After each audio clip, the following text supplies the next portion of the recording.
प्रश्नोत्तर सत्संग माध्यम से आज एक प्रश्न आया है भगवान हिरे मालेगांव महाराष्ट्र से।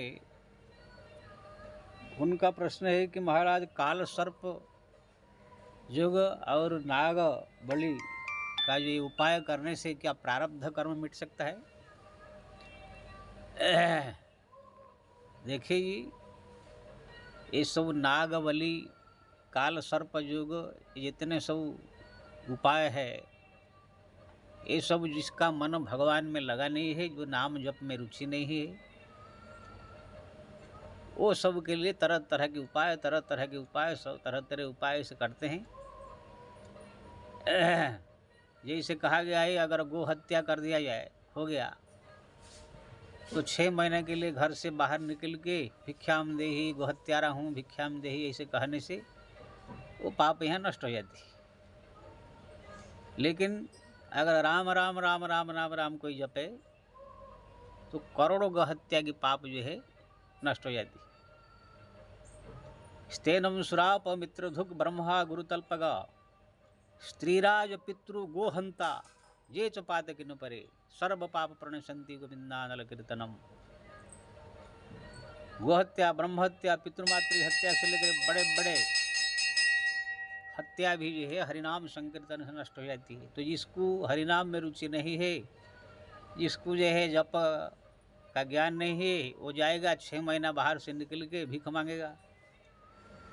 हमारे शास्त्र में लिखा है, अगर गुरु के चरण में प्रणाम करने के बाद शरीर में जो धूल लगता है, अगर वो झाड़ दिया तो पाप होता है।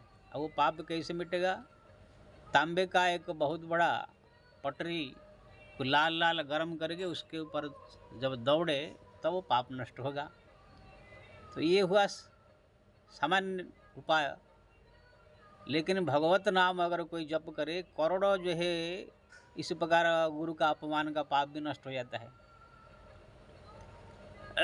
तो हमारे जो है गरुड़ पुराण और भागवत का 5म स्कंद में सब लिखा गया है, ये पाप करने से, ये कर्म करने से ये पाप होता है, अगर ये कर दे तो ये पाप मिट जाता है। उपाय भी बताया है। लेकिन हरिनाम जो है सर्व पापम प्रणाशनम, नाम संकीर्तनम जस्यम सर्व पाप प्रणाशनम, प्रणामी दुख समनम तम नमामि हरिपरम। जो भगवान का नाम जप करता है, रुचि लग हो गया भगवान में, भक्ति में, उनको जो है ना वे कोई काल सर्प उपाय की जरूरत है, ना कोई अन्य कोई उपाय की जरूरत है। सब उपाय हरिनाम में है। एक बार एक गोहत्यारा जो है गोहत्या करके भीख मांग रहा था, गोहत्यारा हम तुलसीदास जी जो है मिले। क्या हुआ भाई, क्यों गोहत्या कर भीख मांग रहे हो? ना महाराज, मेरे से अनजान में गाय का हत्या हो गया, इसलिए 6 महीने के लिए मैं भीख मांगने निकल गया हूँ। तुलसीदास जी ने कहा, ऐसो काहे कि तुम फालतू काम कर रहा है, राम राम राम राम राम राम जपो, तुम्हारा सब पाप नष्ट हो जाएगा। क्या बात करते हैं? हाँ, बैठ गया, आधा घंटा उन्हें राम नाम जपा, और तुलसीदास जी बोले जाओ, सब पाप नष्ट हो गया। जैसे गाँव गया, गाँव वाले बोले ऐसे तुम कैसे आ गया, 6 महीना पूरा नहीं हुआ ना? तुलसीदास जी ने कहा कि राम राम जपने से नष्ट हो गया। गाँव वाले बोले कि अगर ऐसे कैसे मान लिया जाएगा ना, क्या करने से मानेंगे? तुलसीदास जी को बुलाया गया। तुलसीदास जी ने कहा, क्या करने से आप मानोगे ना? अगर ये भोग लगाए शंकर जी को, अगर शंकर जी पूरा भोजन इसका हाथ से ग्रहण कर ले तब माने।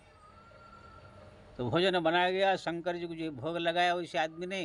तुलसीदास जी ने जो है शंकर जी से कहा, अगर राम नाम करोड़ों पाप को नष्ट करने वाला है तो आप जो है भोजन कीजिए। तो तुरंत भगवान शंकर सब थाली का भोजन ग्रहण कर लिया। तो कहने का मतलब ये है, हरिनाम एक ऐसा चीज है, सब पाप ताप कर्म प्रारब्ध प्रारब्ध सब नष्ट कर देता है। अब प्रारब्ध कर्म जहाँ तक है, वो मेरे को तो लगता है हरिनाम के अलावा, भगवत नाम के अलावा और कोई उपाय नहीं। कोई काल सर्प करो, चाहे कोई नागबलि करो, कोई कुछ भी कर लो, प्रारब्ध कर्म केवल एक ही उपाय, भगवत नाम जप से ही वो नष्ट होता है, और कोई उपाय है ही नहीं।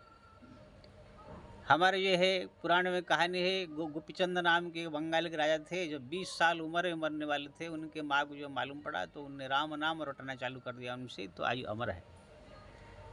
नंदी जी को जो है मालूम पड़ा कि पिपलाद मुनि उनके पिताजी को ये अल्प दिन में मर जाएगा, तो उनने जो है भगवत नाम जपने में लगा दिया, आज वो भी अमर है। मार्कंडेय ऋषि को मालूम पड़ा उनके पिताजी को कि ये मर जाएगा कुछ दिन में, उनको भी जो है हरिनाम भगवत नाम जपने में लगा दिया, आज भी अमर है। तो बड़े बड़े जो है कर्म का फल पाप जो है नष्ट करने में जो है हरिनाम समर्थ है। मंत्र महामणि विषय ब्याल के, पेटत कठिन कुअंक भाल के। कुअंक भाल के, भालपट के कुअंक को मिटाने के लिए जो है भगवत नाम, भगवत चिंतन स्मरण, ये जो है मंत्र महामणि है। इसलिए ये सो आलतू फालतू चक्कर में न पड़ के केवल हरिनाम जप करे, तो इसमें ग्रह नक्षत्र से लेकर प्रारब्ध ले से करके जो भी पाप ताप, जो भी जोग भोग, काल सर्प योग, चाहे मंगल योग, कुछ भी योग, सब भस्म हो जाते इसमें। ये तो इसको भगवत नाम में रुचि नहीं है, सो पंडित लोग जो है अपने जो है दक्षिणा पानी के लिए जो है सब गृहस्थ संसार वालों को जो है जाके बोलेंगे तुम्हारा मंगल योग है, तुम काल सर्प योग है, तुम ये उपाय करना पड़ेगा, तुम ये उपाय करना पड़ेगा, तुम ये उपाय करना पड़ेगा करके उनसे जो है पूजा पाठ करा के दक्षिणा पानी अपना निकालते हैं। ठीक है, उनका भी कर्म है, वो तो कर रहे हैं, अच्छा, ये भी जरूरी है, पूजा पाठ होना जगह जगह। लेकिन जिसको ये मालूम पड़ गया हरिनाम जप का रहस्य, उनको ये सब दुनिया भर बवाल में नहीं फंसता, केवल हरिनाम जप करता है। भागवत में भगवान कृष्ण ने कहा कि अगर किसी प्रकार से मेरे भक्तों से भी कोई बहुत बड़ा पाप भी हो जाए तो भी वो दूसरा कोई उपाय न करके केवल मेरा भक्ति योग इसके द्वारा ही भक्ति करे, नाम जपे, उससे सब कुछ उसका नष्ट हो जाएगा। यदि भगवान कह रहे यदि संजयगनम भक्तम कृतम कर्मम शुभाशुभम भक्तिन्य बेहदहंती नान्यत्र कदाचनम। अगर किसी प्रकार से मेरा भक्त से कोई अशुभ कर्म हो गया तो वो भक्ति भजन के द्वारा ही वो उसी पाप अशुभ को नष्ट कर देगा। खाली भजन ही करना चाहिए, दूसरा कोई उपाय नहीं करना चाहिए। तो इसलिए हरिनाम जो है सबका सार है। जैसे कोई बर्तन हो, कितने मैला हो गया है, कुछ भी हो गया हो, सब तरह तरह मिट्टी से कोई धो रहा है, कोई राख से धो रहा है, कोई तरह तरह की सब डिटर्जेंट पाउडर से धो रहा है, फिर भी छूट नहीं रहा है। लेकिन उसको लेकर कंपनी में डाल दो, डाल करके नया सांचा में नया बर्तन बना दो तो सब कुछ खत्म हो जाता है। ऐसे ही जो है हरिनाम जो है एकदम जीवन को नया सांचे में डाल देता है। इसलिए ये सब फालतू फालतू चक्कर में न पड़ गए, केवल हरिनाम जप करे। हरिनाम जपने से ग्रह नक्षत्र कुग्रह मंगली ग्रह, चाहे काल सर्प, चाहे कुछ भी हो, सब कुछ खत्म हो करके भक्त को जो है शुद्ध पवित्र एकदम जो है भक्त बना करके कल्याण कर देता है उसका। इसीलिए भक्तों को ये आलतू फालतू चक्कर में सब नहीं पड़ना चाहिए। केवल हरिनाम, केवल हरिनाम, केवल हरिनाम। जैसे संसार में किसके पास अगर इतना बड़ा हीरा मिल जाए तो उसको जो है कहाँ जाकर मजदूरी करना, कहाँ जाकर ठेला लगाना, ऐसा करने की ज़रूरत नहीं है। लेकिन जब हीरा नहीं हो तब तक ठेला लगा कर 100 रुपया कमाएगा, कभी मजदूरी करके 200 रुपया कमाएगा, कभी आम बेच के 100 रुपया कमाएगा, कभी क्या बेच के गली गली घूम के कमाता है। लेकिन इतना बड़ा हीरा अगर 100-200 करोड़ का मिल गया तो फिर वो ठेला लगाएगा। जितने ठेला लगाना, ये सब आम बेचना, ये सब गली गली घूम के फेरी वाला बन के सब कुछ उसको इसी एक ही हीरा में ही मिल जाएगा। ऐसे ही ये है संसार में तरह तरह के उपाय सब लोग कर रहे हैं, लेकिन हरिनाम सबसे उत्तम उपाय है। वो अगर जप करने लग गए सब ग्रह नक्षत्र फक्षत्र सब कुछ खत्म होके शुद्ध पवित्र बना करके जीव को जो है भगवत धाम पहुँच जाता है।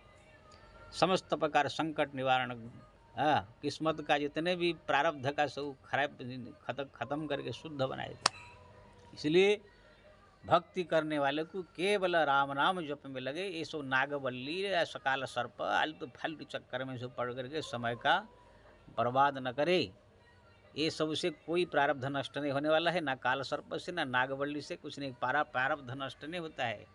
इससे थोड़ा सा जो हमारा है पहले का जोग भोग थोड़ा शांति हो जाता है, नष्ट पूरा नहीं होगा। नष्ट केवल भगवत नाम से, भगवत भक्ति से, भगवत चिंतन से ही होता है।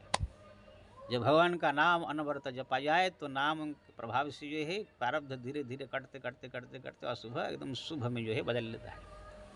बाकी सब उपाय जो है थोड़ा सा प्रभाव खाली पड़ जाता है। जैसे अगर 4 हाथ दूर से आप आग जला रहे हैं तो थोड़ा सा वहाँ पर हवा गर्मी लग सकता है, लेकिन वहाँ जलाएगा नहीं 4 हाथ दूरी में कोई सामान हो तो। लेकिन अगर उसमें आग लगा दिया जाए तो वो स्वयं जलने लगेगा। ऐसे ये काल सर्प योग तरह तरह की जो योग उपाय पूजा पाठ जो है थोड़ा सा प्रारब्ध को थोड़ा सा शांति कर देता है, लेकिन जड़ से खत्म नहीं करता है। जड़ से खत्म केवल हरिनाम जप से होता है।